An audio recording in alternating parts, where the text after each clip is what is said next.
በስመ አብ ወወልድ ወመንፈስ ቅዱስ አሐዱ አምላክ አሜን። በስመ አብ ወወልድ ወመንፈስ ቅዱስ አሐዱ አምላክ አሜን።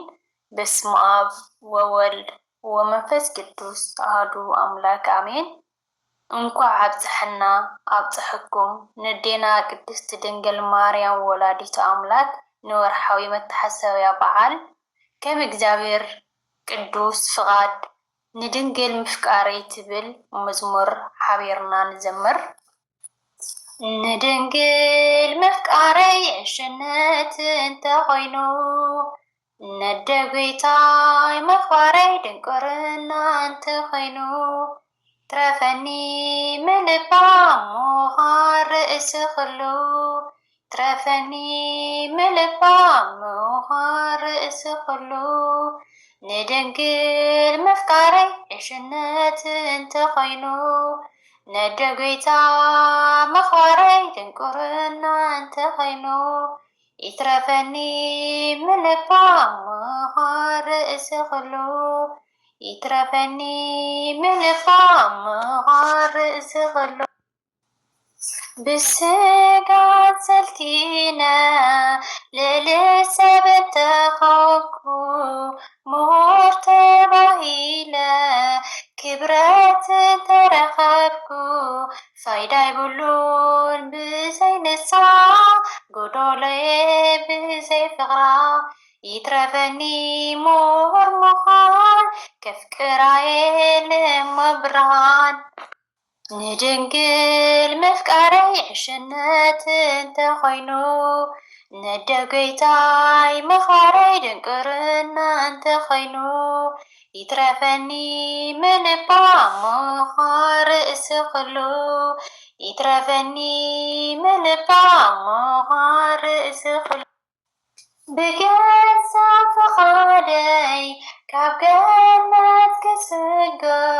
ሕፍረት ወሪሱኒ ብርሃነይ ክጽልምት ምንዲ ነይሩ ተስፋ ምንባረይ ዝለዓለሉ ካብ ውድቀተይ ብርሃን ፀሓይ ዝወለደት ድንግል እንድያናተይ ክብረት ንድንግል ምፍቃረይ ዕሽነት እንተኾይኑ ነደጉይታይ መኽባረይ ድንቁርና እንተኾይኑ ይትረፈኒ ምልባ ምዃን ርእሲ ኩሉ ይትረፈኒ ምልባ ምዃን ርእሲ ኩሉ ንስማ ክውድስ ብምባለይ ማርያም ዕሽነት እንተኾይኑ አይደለም ከልብም ክብር ስማ ክውድስ ንዝማሬ ክነግሔ ንዘለዓለም ስለ ፍቕራ ክትስየ ንኸኽብራ ንድንግል ምፍቃረይ ዕሽነት እንተኾይኑ ነደጉይታይ መኽባረይ ድንቁርና እንተኾይኑ ትረፈኒ ምልባ ምዃን ርእሲ ኩሉ ይትረፈኒ ምልባ ምዃን ርእሲ ኩሉ ብስጋ ሰልቲነ ልዕሊ ሰብ እንተኾንኩ ምሁር ተባሂለ ክብረት ተረኸብኩ ፋይዳ ይብሉን ብዘይ ንሳ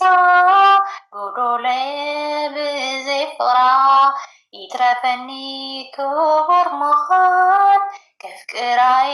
ልመብርሃን ንድንግል ምፍቃረይ ዕሽነት እንተኾይኑ ነደጉይታይ መኽባረይ ድንቁርና እንተኾይኑ ይትረፈኒ ምልባ ምዃን ርእሲ ኩሉ ይትረፈኒ ምልባ ምዃን ርእሲ ኩሉ ندنقل مفكاري الشنات انت خينو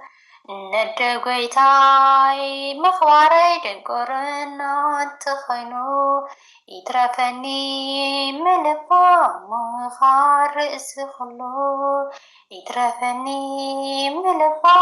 مخار رأس خلو آمين آمين سلا قدوس مزمور قدوس እግዚአብሔር ዝኸበረን ዝተመስገነን ይኹን አሜን። ወስብሐት ለእግዚአብሔር ወለወላዲቱ ድንግል ወለመስቀሉ ክቡር ይኹን አሜን። ዝጎደለይ ዝነጠበይ በአፍቲ ጉሃን መላእክቲ ይተአረመልኝ እና ቤተሰብ ሬትኹም አይፈለየኒ ሬትኹም ኣብ ኮመንት ግደፍልይ ማለት እዩ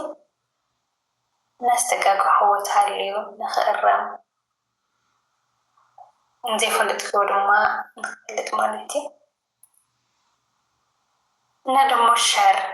ላይክ ኮመንት ሰብስክራይብ ዘይገበርኩም ከዓ ሰብስክራይብ ምግባር ቤተሰብ ኩኑ ናብ ብሄር ጓል ኪሮስ ተቐላቐሉ ማለት እዩ እና ኣተዋወኒ ምትዋዋዕኹም ኣይፈለየኒ ቤተሰበይ ደሞ ብጣዕሚ እየ ዝፈትወኩምን ዘኽብረኩምን እና